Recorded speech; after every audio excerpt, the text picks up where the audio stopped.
नमस्ते and welcome back to accounting solutions for you. मैं हूं आपकी दोस्त दिया एंड आज के वीडियो में हम बहुत ही इंपॉर्टेंट पार्ट जो है कंप्लायंस का वो सीखेंगे, वो है पीएफ रिटर्न। सो पीएफ रिटर्न जो है वो एम्प्लॉयर की साइड से पे करना होता है 15 के पहले। फॉर एग्जांपल जनवरी चल रहा है और जनवरी का जो रिटर्न है वो हम लोगों को 15 से पहले फाइल करना होता है, अदरवाइज हमें पेनल्टी लगती है।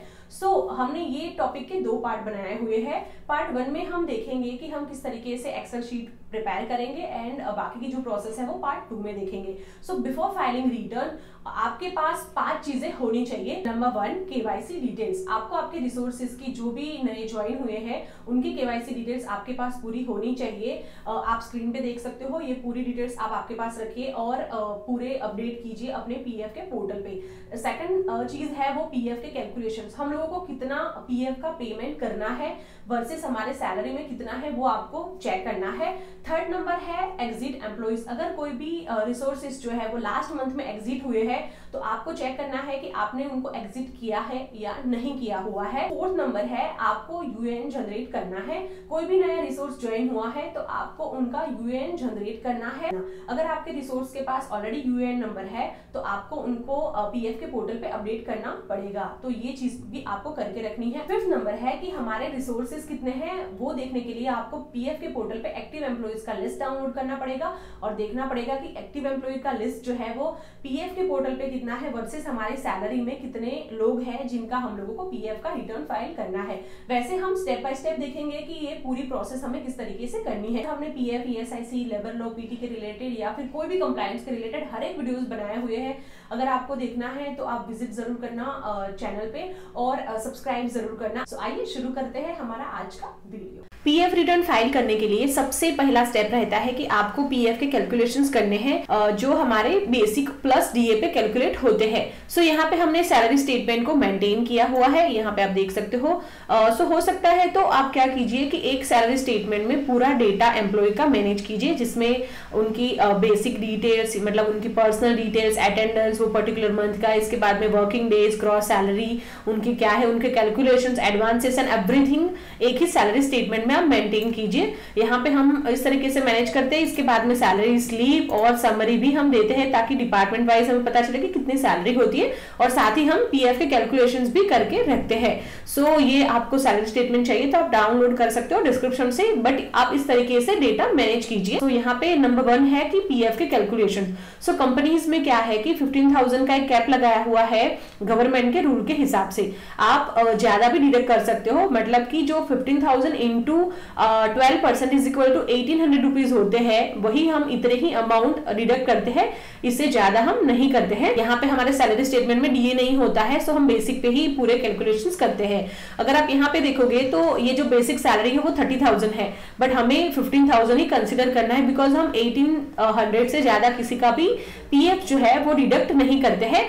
तो यहाँ पे हमने ये फॉर्मूला लगाया हुआ है कि अगर 15,000 से ज्यादा होगा तो भी यहाँ पे 15,000 ही कंसिडर होना चाहिए, इससे कम होगा तो एट एक्चुअल अमाउंट यहाँ पे आनी चाहिए। तो आप यहाँ पे देख सकते हो ये टोटल हमारा निकल गया पीएफ का कैलकुलेशंस और 97,304 जो है वो अमाउंट यहाँ पे निकला हुआ है। 9677 के अकॉर्डिंग जितना पीएफ का अमाउंट कैलकुलेट करना चाहिए वो पूरा यहाँ पे कैलकुलेशंस हुआ है। So this is the step number 1। और सेकंड आपको मैं समझाती हूँ कि पीएफ के कैलकुलेशंस किस तरीके से वर्क करते हैं।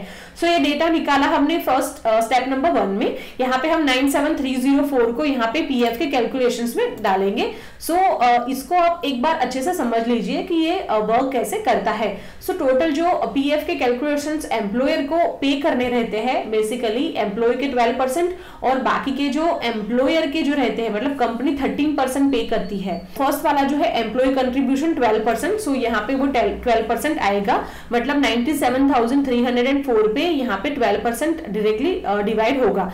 इसके बाद में एम्प्लॉयर का जो कंट्रीब्यूशन रहता है उसमें से कुछ अमाउंट पेंशन और पीएफ में जाती है और कुछ अमाउंट उनको एडमिन चार्जेस वगैरह को पे करना रहता है। सो पूरे एम्प्लॉय का कंट्रीब्यूशन 12% ही डायरेक्टली हम लोगों को पे करना रहता है। जब हम चालान जनरेट करेंगे तो भी मैं आपको ये कैलकुलेशन पूरे दिखाऊंगी।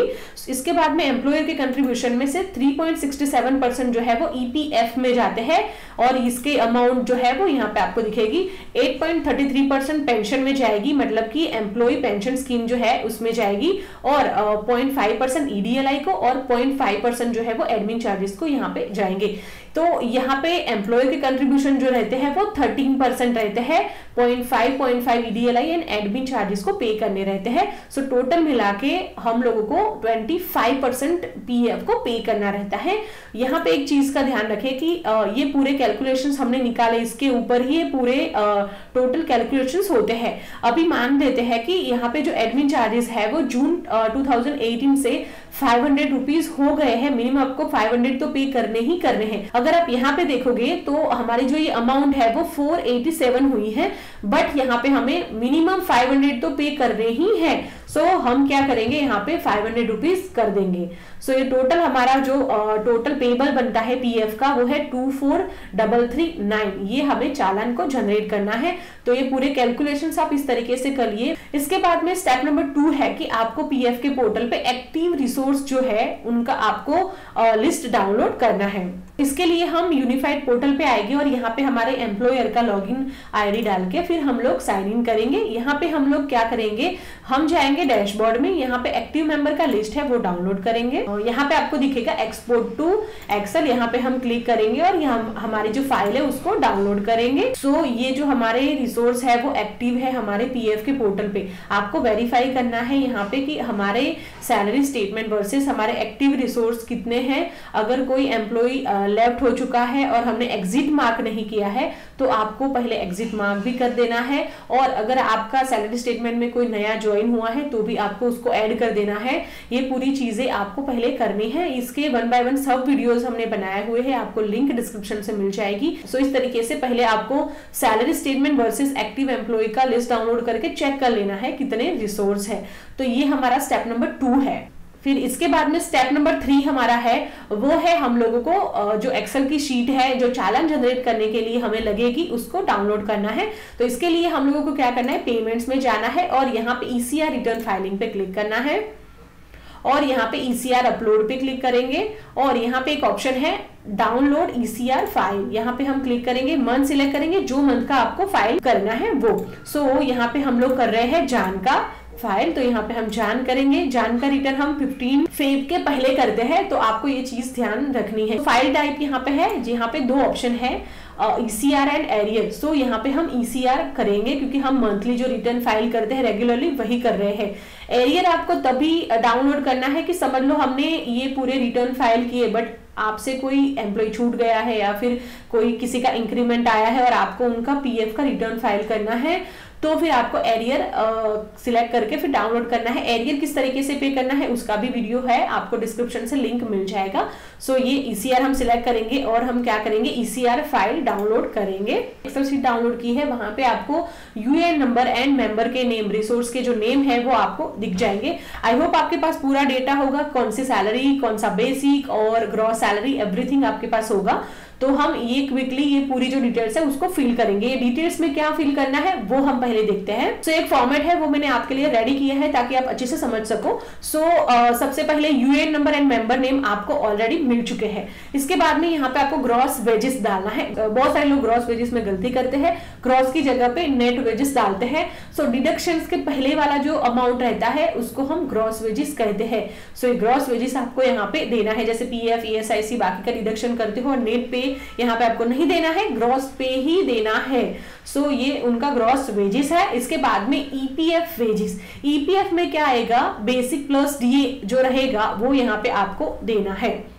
एक चीज यहाँ पे ध्यान रखें, आपको यहाँ पे जो पॉइंट रुपीज है, रुपीज यहाँ पे आपको कहीं पे भी मेंशन नहीं करने हैं। जैसे यहाँ पे आप देख सकते हो 9677.42, यहाँ पे वैसे वाले कैलकुलेशंस नहीं करने हैं, आपको राउंड फिगर ही यहाँ पे अपडेट करनी है। मैंने ये आपके रेफरेंस के लिए बनाया हुआ है ताकि मैं आपको हाईलाइट कर सकूं। सो यहाँ पे ये चीज आपको ध्यान रखनी है। EPF वेजेस में बेसिक प्लस DA देना है, DNS अलाउंस। अगर आप सैलरी स्टेटमेंट में ओनली बेसिक कंसिडर करते हो तो आपको फिर यहाँ पे बेसिक अमाउंट ही देनी है। इसके बाद में है EPS वेजेस। EPS वेजेस में क्या आएगा, हमने एक फॉर्मूला लगाया हुआ है कि हमारा जो EPF है, EPF अगर 15,000 से ज्यादा है तो यहाँ पे 15,000 ही आना चाहिए, अगर इससे कम है तो एट एक्चुअल अमाउंट यहाँ पे दिखनी चाहिए। इसका कैलकुलेशन हमने हमारे सैलरी स्टेटमेंट में ऑलरेडी कर दिया है स्टेप नंबर 1 में, ताकि हमारे पास करेक्ट डेटा आए। तो बेसिकली अगर आपने ये कैलकुलेशंस किए हैं तो आपको कॉपी करके हमारी शीट में अपडेट कर देना है, तो ये वाला डेटा भी आपको मिल जाएगा।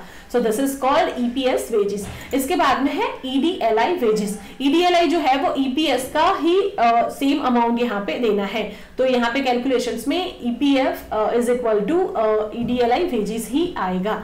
ईडीएलआई का मतलब रहता है एम्प्लॉइज डिपॉजिट लिंक्ड इंश्योरेंस रहता है। सो ये दोनों सेम अमाउंट आएगा। सो इसके बाद में है जी कॉलम। जी कॉलम में आएगा ईपीएफ कंट्रीब्यूशन। सो यहाँ पे जो ई कॉलम है ये वाला जो ईपीएस का कंट्रीब्यूशन है इनटू आपको करना है 12%। So basic wages plus DA जो था आपका इसका कैलकुलेशन 12% से आएगा। जो हमने यहाँ पे ऑटोमेटिक कैलकुलेशन जब किए थे ये हमारा जो अमाउंट है वो यहाँ पे आपको करना है कैलकुलेशंस। सो ये डेटा हम लोगों को इस तरीके से मिल जाएगा। जो एम्प्लॉय का 12% है वो ईपीएफ कंट्रीब्यूशन में आएगा, जो बेसिक इंटू 12% आपको करना है। तो वट एवर अमाउंट जो आएगी वो आपको पे करनी है। इसके बाद में है H column EPS wages. EPS wages जो है वो 8.33% रहता है। तो किस अमाउंट के ये कैलकुलेशंस करने हैं, जो ये कॉलम है ईपीएस वेजेस जो है उसका आपको करना है 8.33%। सो यहाँ पे जो है वो आई कॉलम में ईपीएफ एंड ईपीएस का जो डिफरेंस है वो यहाँ पे हमें करना है, मतलब is equal to G minus H करोगे और जितनी भी अमाउंट आएगी वो यहाँ पे आपको देनी है। तो टेक्निकली समझते हैं, ये वाला जो था हमारा 12% और 8.33% था, इसको अगर हम 12% में से माइनस 8.33% करेंगे तो हमारा कितना आएगा 3.67%। जो 3.67% है वो अमाउंट यहाँ पे आपको आएगी। तो ये जो पूरे कैलकुलेशंस हमने किए हुए हैं यहाँ पे अगर आप देखोगे एम्प्लॉयर के कंट्रीब्यूशन टोटल 12% रहते हैं, उसमें कुछ अमाउंट पीएफ और पेंशन में जाती है, वो ये 3.67% है और 8.33% यहाँ पे आपको दिखेगा। सो ये कैलकुलेशंस में आपको ऐड करने हैं। सो ये हमारा हो गया ईपीएफ और ईपीएस का डिफरेंस। सो ये इतना डेटा हमारा करेक्ट हमें मिल जाएगा। इसके बाद में एनसीपी डेज। यहाँ पे बहुत सारे लोग 0 करके फाइल कर लेते हैं, बट दिस इज रॉन्ग। यहाँ पे हम लोगों को क्या करना है, नॉन कंट्रीब्यूटिंग पीरियड, मतलब कि एनसीपी डेज जो है वो यहाँ पे आपको देने हैं। इसमें क्या आएगा, जैसे कि दिया ने 31 डेज जो है उसमें से 2 दिन की छुट्टी ली हुई है, तो 2 दिन यहाँ पे आपको मेंशन करने हैं। इसके हिसाब से आपको ये पूरे रिटर्न फाइल करने हैं। रिफंड ऑफ एडवांसेस में आप यहाँ पे नील कर सकते हो। यहाँ पे एक चीज और नोट कीजिए, फॉर एग्जाम्पल ऐसा हो सकता है कि कभी आपके कोई रिसोर्स है पर्टिकुलर मंथ में, उसने पूरे महीने छुट्टी पे लिया है या फिर कंटिन्यू 2 या 3 महीने वो छुट्टी पे है, तो ऑब्वियसली उसका सैलरी नहीं होगा, बट आपको यहाँ पे उसको दिखाना है, बट उसकी जो सैलरीज वगैरह ये डेटा है वहां पे 0 कर देना है। अगर आपने उसका रिटर्न नहीं दिखाया तो ऐसा हो सकता है कि आपको उस पर्टिकुलर रिसोर्स का इंटरेस्ट पे करना पड़ेगा।